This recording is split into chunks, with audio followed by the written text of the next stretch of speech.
Alright, let's do some anime awards. First category, the biggie, anime of the year. Right off the bat, I'm gonna work my way backwards to my favorite. I'm gonna take out Apothecary Diaries first. It's excellent. The mystery is incredible.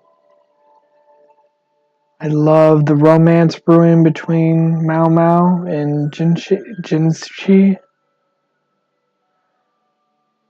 However, mystery stories aren't my favorite.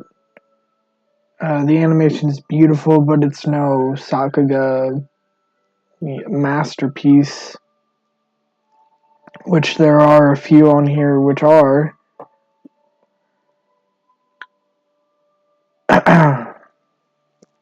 Yeah, so I'm gonna have to take that one off.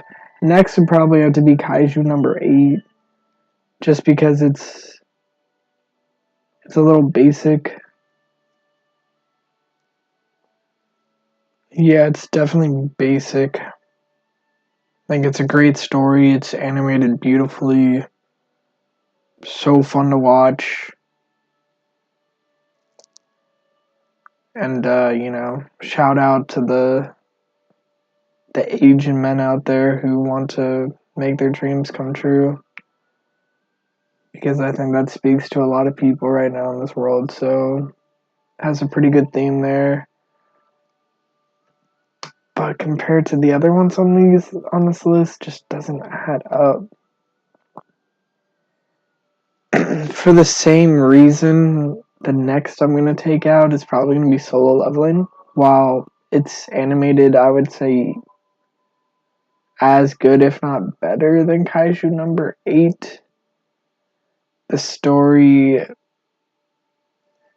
did start a whole subgenre of copycats within manga. Like, after Solo Leveling, there's probably every week on Webtoons, there's a new release of a solo like manhwa, which I think can speak for itself and speak volumes of why it's beloved. Yes, I'm gonna take that one out. The next one I'm gonna take out on a technicality. It's gonna be Freerun, just because it started in the fall of 2023, and last time I checked, we're in 2025, and while it did end in 2024, I I don't think it would be fair, considering some of these other shows that had its whole beginning to end happen within the year 2024. So I'm definitely gonna go and take Freerun out. Now, between Dawn to Dawn and Delicious in Dungeon, this is really tough. Dawn to Dawn has some of the most unique fighting scenes I've ever watched. The fight against Turbo Granny, that sequence was absolutely incredible. And I love the romance brewing between the two mains. I love the granny. She's, giving gilfs a good name for themselves, something to strive for. But we got Delicious in Dungeon, and being a bit of a gourmand myself, entwined with the fact that I am an absolute fiend for fantasy, pure fantasy, the Tolkien-esque fantasy, and going on this Dungeons and Dragons adventure with a bunch of foodies that actually has great world building. Trigger does an amazing job animating it. I would say Dawn and Dawn's actually way better animated, but Delicious in Dungeon is nothing to snuff at. But in terms of the story and the intrigue and what lies at the bottom of the dungeon, something just calls to me and speaks to me way more with Delicious in Dungeon. So, for all those reasons, I'm definitely gonna go. Anime of the year has to be Dungeon Meshi. Yep.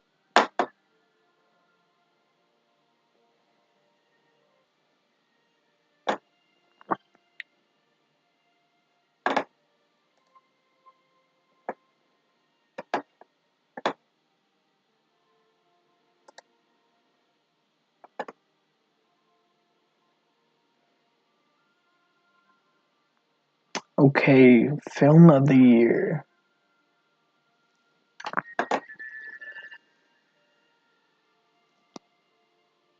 I'm gonna be honest, I've only seen Haiku, the dumpster battle at Voldy's. I saw the beginning of Look Back and I didn't finish it. I know, I dropped that movie. I just wasn't in the right headspace to watch it. Seemed like it was gonna be a lot, so just didn't watch it. Still have to get to it. Mononoke. I've barely watched the TV show for that, so definitely didn't watch that. My Hero. I still have not finished catching up with the newest season. I watched like half of it, and I haven't finished the second half. I think it's one of the more overrated anime out there. Spy Family. Yeah, it looked as though it would be a great film. I'm sure it is great. And Colors Within, I've been really getting into like music anime lately. So and seeing that Science Saru animated it, definitely gonna have to check that out. If I had seen any of these on here, if I had to take a guess, I think Look Back is definitely gonna win this based on just like how I think the community is as of now.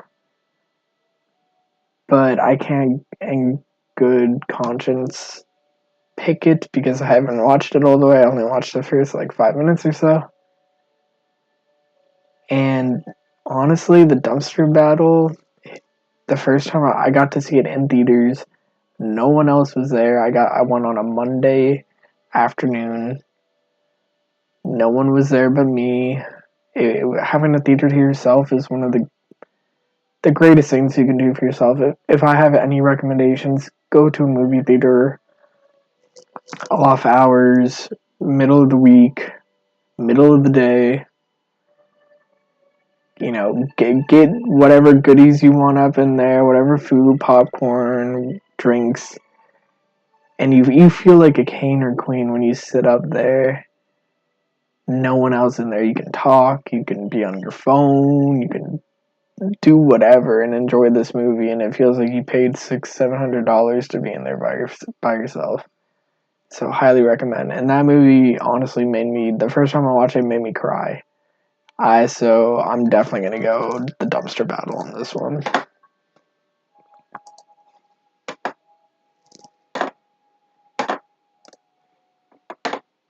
Best continuing series. Okay.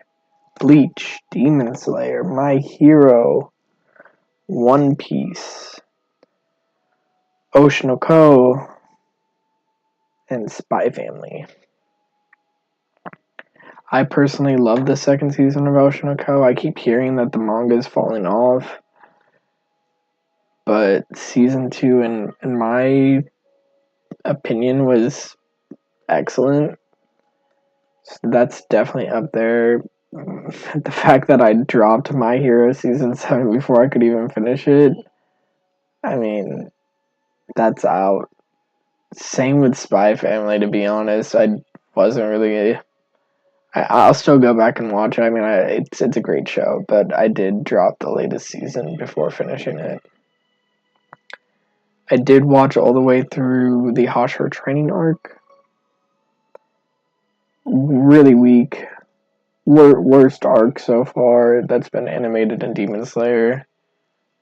I don't love how they're going about adapting all these arcs. Yeah, they did a really poor job with it. I mean, it just, I don't think it translates well to anime just because it is a quick arc and there's not much going on.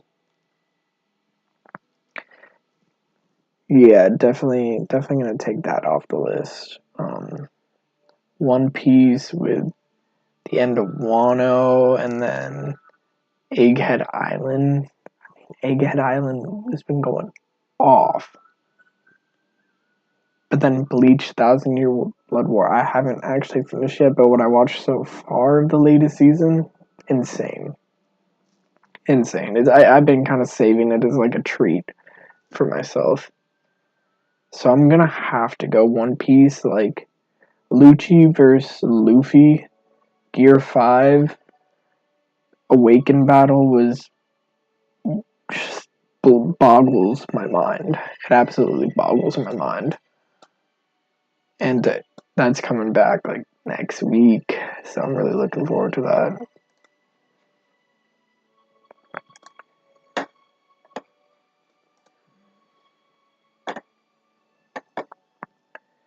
Best new series. Literally, it's the same exact contenders as the best anime of the year.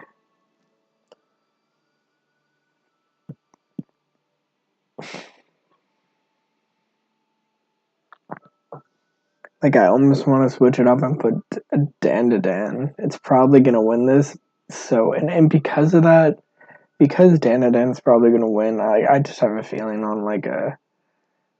It is objectively amazing, but subjectively for me, Delicious and Dungeon is my go-to. I'm going here.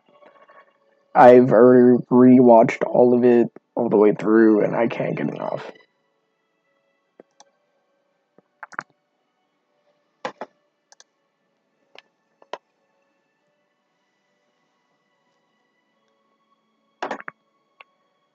Best original anime: Butchiguri, Girls Band Cry, Jellyfish Can't Swim in the Night, Metallic Rogue, Ninja Commune, and Train at the End of the World.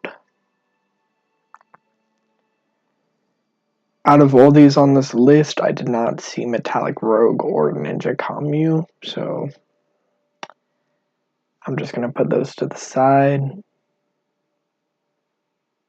Girls Band Cry took a lot for me. I am vehemently anti CGI, so it took a lot for me to get over that to watch it. I heard a lot of good things about it, but the fact that once I did, I could sit down and I binged all of it, I think speaks for how amazing it is.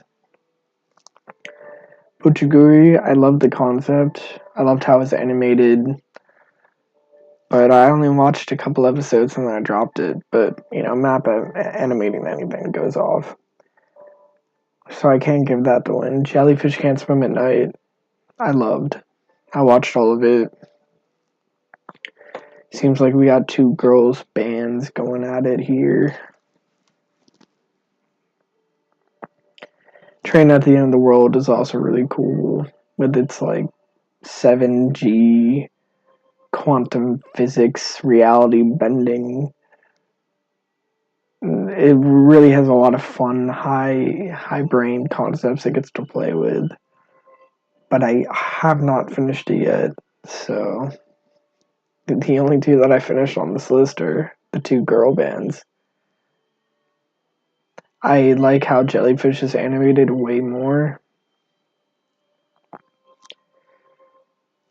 but Girls Band Cry is written better and the music is stronger, much stronger. So Girls Band Cry, here we go.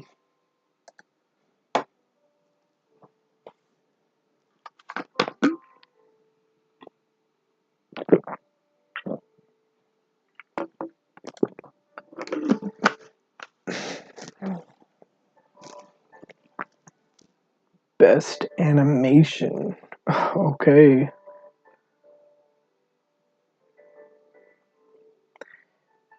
Again, I'm gonna keep Frieren out of the mix because of how it aired. Its timing. Demon Slayer definitely does not win this one. I'm sorry. So just was not there. Kaiju number 8 looks great, but it's not as memorable. Solo Leveling has great moments, but I still think it looks a little flat compared to some other Sakuga done.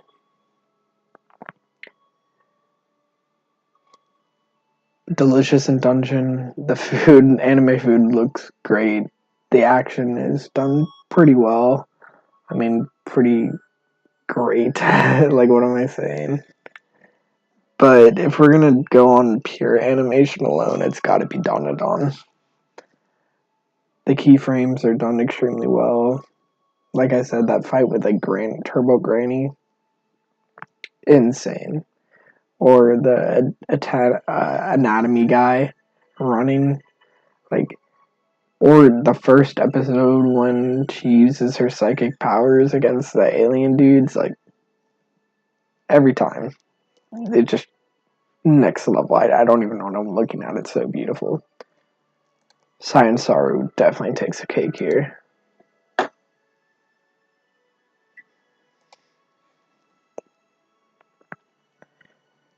Best character design.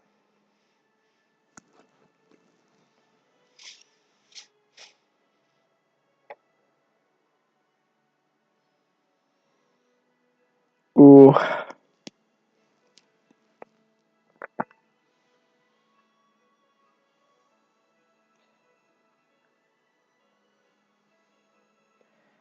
You know, I'm a bit of an old head. So when it comes to character designs, I mean, give me that old school, big, old anime eyes that you get with, like, Mao Mao on one of those, like, close-up shots when she gets all pretty and puts makeup on, like, those types of moments. Those eyes are doing it for me every time. I gotta go with Apothecary Diaries. I think it's an underrated pick. I don't think it's gonna get as much, but we can't have Dawn to Dawn sweeping the entire thing. Best director.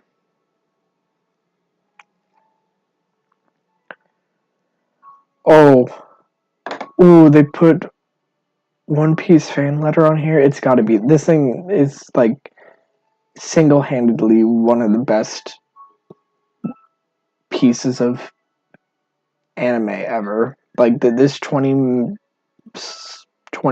minute episode encapsulates One Piece so well, tells a unique story from a unique perspective of just an everyday average, you know, citizen of the One Piece universe in such an endearing and poignant way. Inspiring, truly.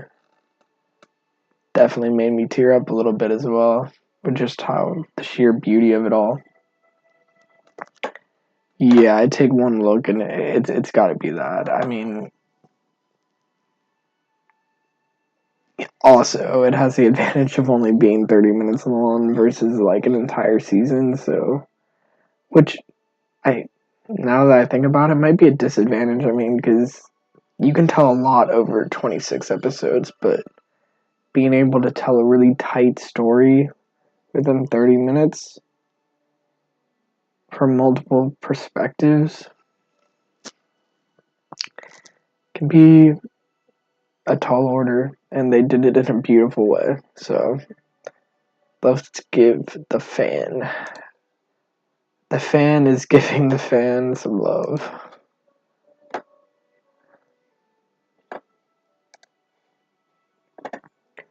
Best background art. Well, I can't say I if I immediately want to pick Frieren. Like, I'm gonna break my own rule, and I'm picking Frieren because out of all of these, Pluto, I mean, the backgrounds are just. I mean, it's a beautiful anime. Everything just kind of looks fine. Apothecary Diaries, I don't think they put the emphasis on the backgrounds at all, to be honest. Same with Demon Slayer.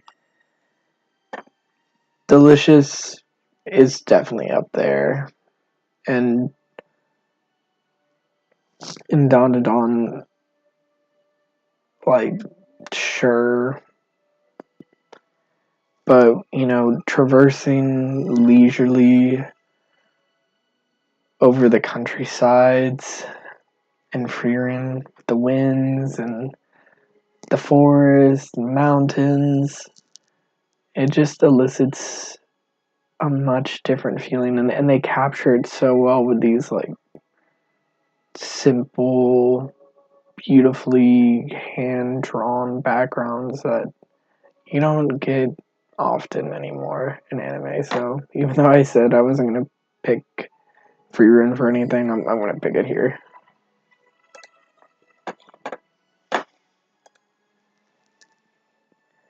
Best romance.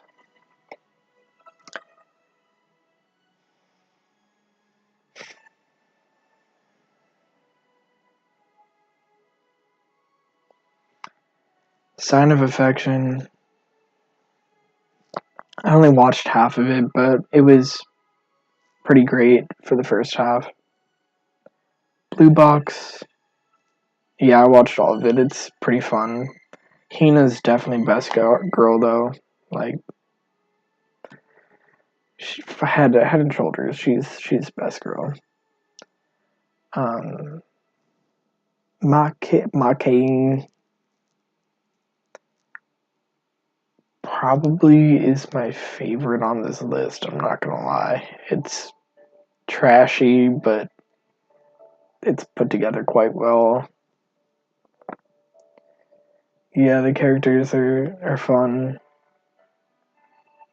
and the romance like isn't in your face or anything, and it's not like it doesn't blossom in a standard way, but that's kind of what's fun about it.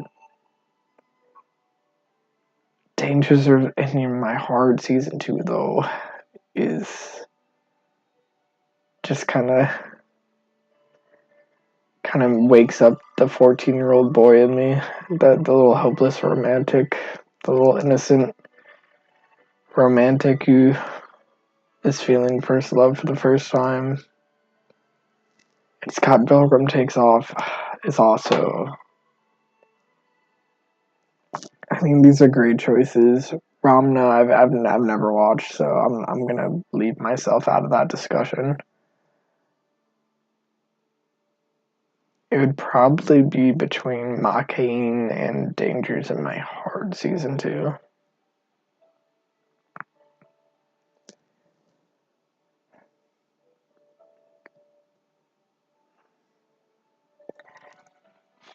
Yeah, I'm gonna go with my initial and Makain.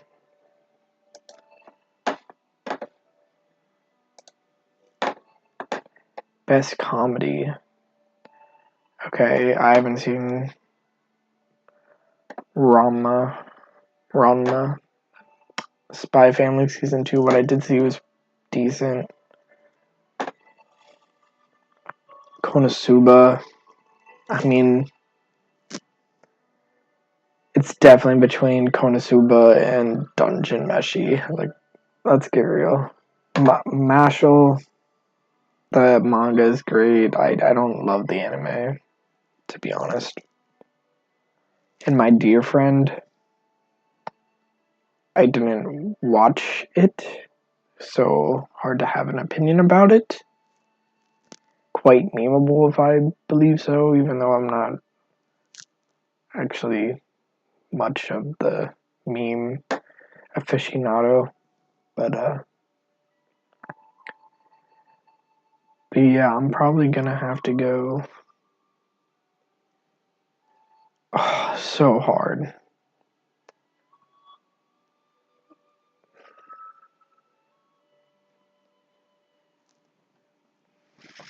Yeah, it's so hard between Dungeon Meshi and Konosuba. They're both excellent comedies. I'll probably give Konosuba its love here because it's more of purely a comedy than Dungeon Meshi. I also haven't seen it anywhere else. It's really up to your subjective taste. I think they're both hilarious, but Konosuba is probably more comedy driven. So I'm gonna go Konosuba here.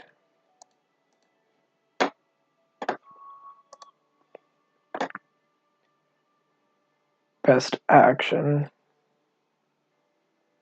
Definitely not Windbreaker. Definitely not Demon Slayer. The training arc has the least action out of any arc. I have only seen half of the season 3 of 1,000-Year Blood War.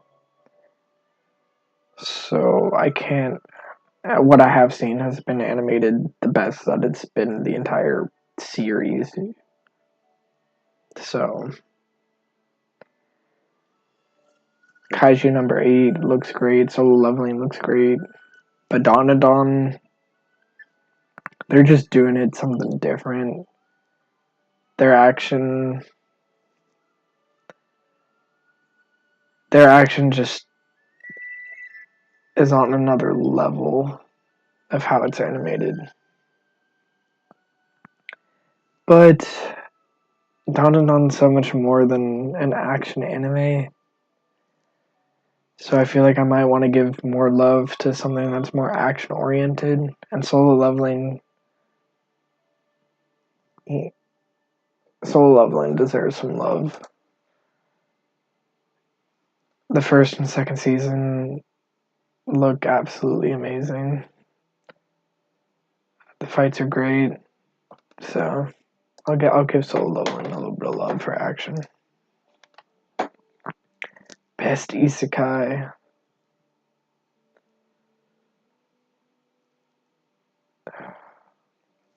Konosuba season 3 is great. The second core of Mukusho Tensei is excellent. ReZero season 3, while it took forever to get animated, it was awesome. Worth the wait. I'm glad they took their time with it. Shangri-La season 2 I haven't watched yet. Suicide Squad, I watched the first 5 or so episodes. It was fine. Nothing insane. Time I got reincarnated as a slime. Pretty slow. Pretty slice of lifey. Latest season. Yeah, I probably wouldn't put it up there. For me, it's probably between ReZero and Mukusho Tensei. Mukusho Tensei was the first season was so good for me that I went out and I read all the light novels. To this day, it's the only light novel series I've ever read, and that means something. But honestly, when season 2 came around, they could not capture the lightning, which was season 1. It was probably the best single season of anime animated ever in the isekai realm, for sure.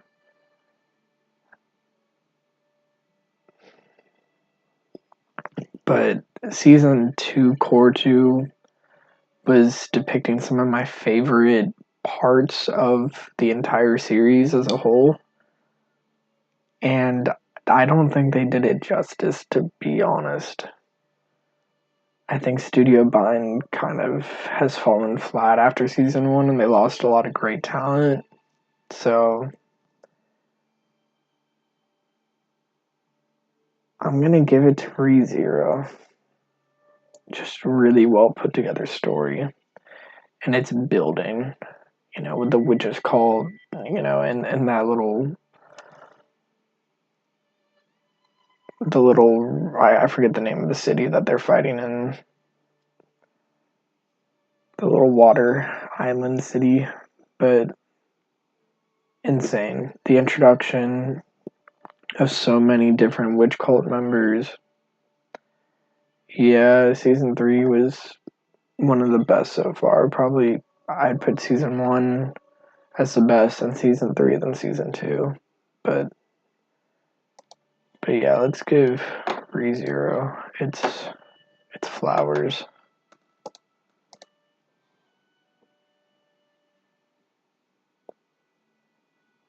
Best drama. Okay, one glance and I already knew it's gonna be Dead Demons. No one watched this for the most part. I didn't watch it at first until I got it recommended to me, and I'm so glad that I ended up watching it. It's an amazing story centered around aliens that come to Tokyo in a giant spaceship, and people don't know what's really going on, but they're just kind of living their lives normally, and you're following a bunch of high school girls as they navigate life and all like the normal trials and tribulations of life, and then it kind of goes off the wall into the sci-fi realms even more. I won't give it away, but definitely deserves to be here, and it definitely deserves the best drama.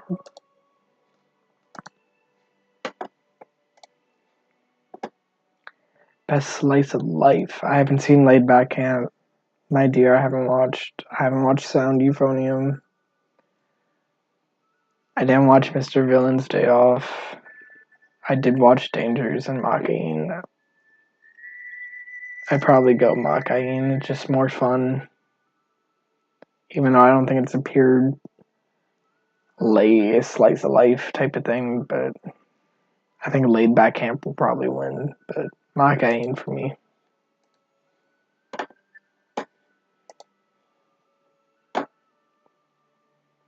Best main character. Definitely not Sun Jinwoo. He's a self-insert, see yourself type of character.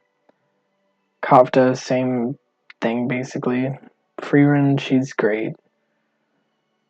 The rest of these characters are really good. I'll take Freerun out just because of my other Akaroon, Momo, Mao Mao.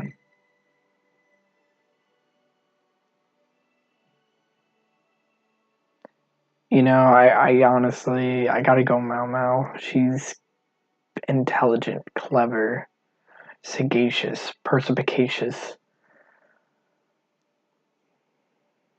But she's quirky and unhinged at times.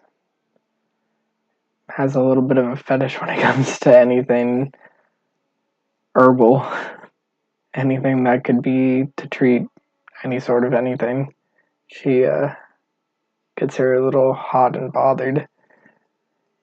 So I gotta go Mao Mao. She's just so much fun as a character. On so many different levels. Best supporting character. Fern's great. Himmel. Nah, no. Jinchi. I have a hard time pronouncing that. Jinchi. No. Oh, we already know who it's gonna be.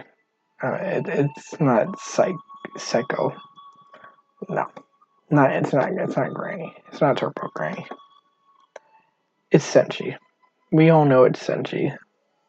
He's best girl. Senshi is best girl. He almost steals the entire show, honestly. I love his background. His background story in the show too hit hard. When he eats that soup, and they still made that funny. They still made something like that funny. How do you make potential cannibalism funny? But they did it. And they handled it with tact as well, which I was astounded by. Senshi all the way. You can cook for me anytime, my guy. must protect at all cost character. Anya's the basic choice. Frurin, she's already got Fern to do that. Okaroon, yeah, it's a pretty good one. Senchi, everyone knows I'm a little biased over Dungeon Meshi. He does need to be protected though. Hoju, I ain't even gonna try to pronounce that first name. I will butcher it. And Yuki, I think not Yuki. I didn't watch enough of that show. Hojo, I only watched the first half of the show. I'm not gonna go Hojo. Anya, I also dropped that show this season, so between Senshi and Ukaroon,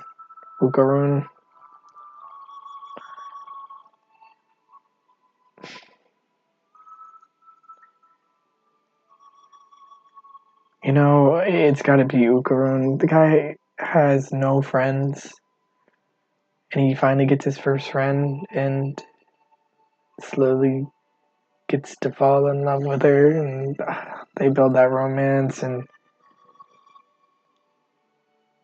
he knows, he perfectly encapsulates that, like, awkward 14-year-old doesn't know how to handle himself, but he definitely needs to be protected, and his love with Momo needs to be protected. So Okaroon for the win.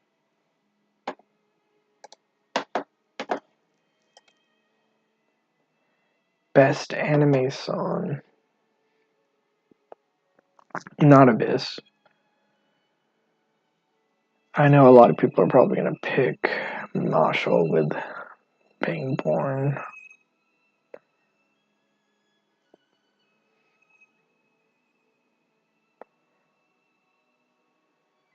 Fatal.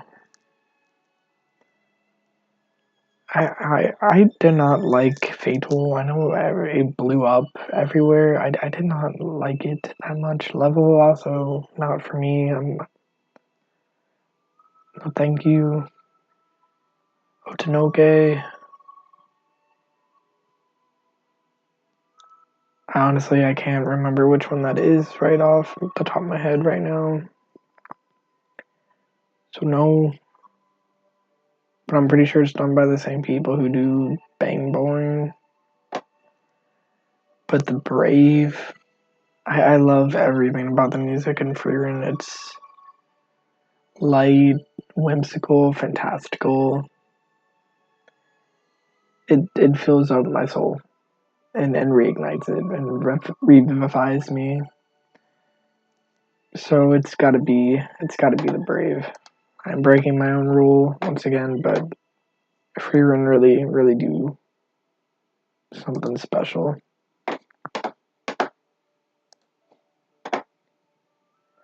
Best score. I mean, you just heard me say it's Freerun. I need that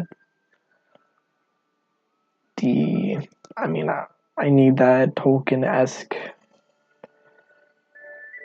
welcome to, you know, Fantasyland type of music. Yeah, it hits all the right notes for me.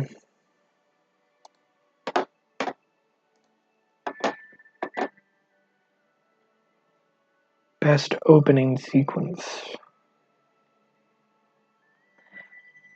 I'm a little confused. What's the difference between opening sequence and best anime song? Okay, I guess we're including like the entire visuals that accompany it as well.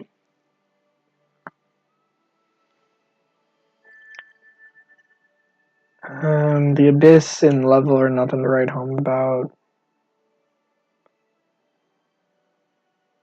Ooh, that One Piece animation on that opening actually was quite insane. Fatal, I don't remember exactly what the opening sequence looked like, so The fact that I don't remember it means it's probably not top of my list. Otanoke, I mean, they definitely stood out. They're a little bit flashy for me, bit epileptic for me, if I may say so myself. I'm going ooze.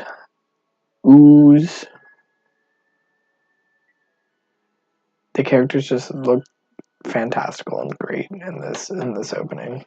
Shout out One Piece.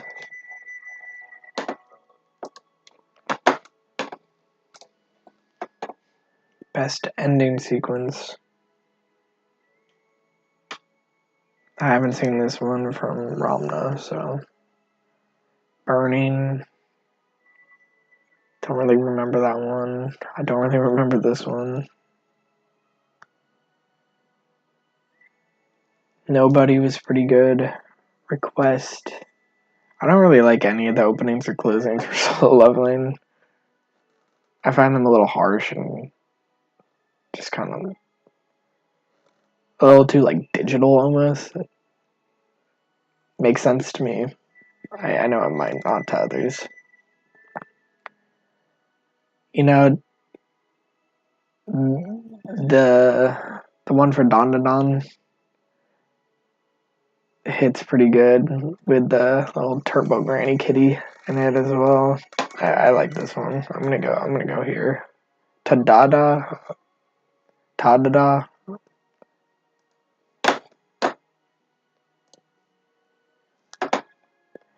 Best voiced artist performance, Japanese. For the record, I do not speak Japanese, so hard for me to objectively pick one, but based off my subjective experience of how I enjoy these characters, I am looking at this and I do not know who these voice actors go to. I don't know any of them.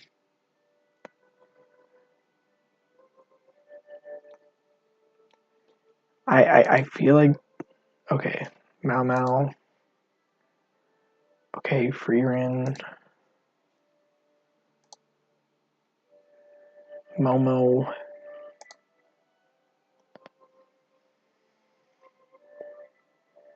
okay, I forget her name, but it's gotta be Mao Mao. The way she goes from like her little kitty, prancy, cute voice to her cold, calculating, discerning, intelligent, clever deductions of scenarios. Very fun. And she carries it well. I don't know who you are, Ayo Yuki, but you do an amazing job voicing Mao Mao. Convince me you have.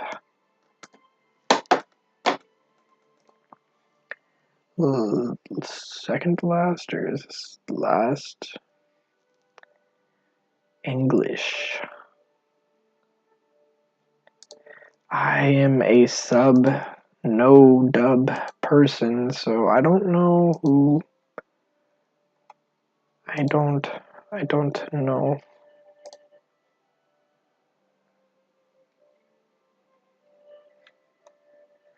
I haven't listened to the dub on any of these. But yeah, I don't know here. I'm just gonna go with my boy Senshi because I'm sure the voice actor for the English killed it because I mean it's best voice Senshi, so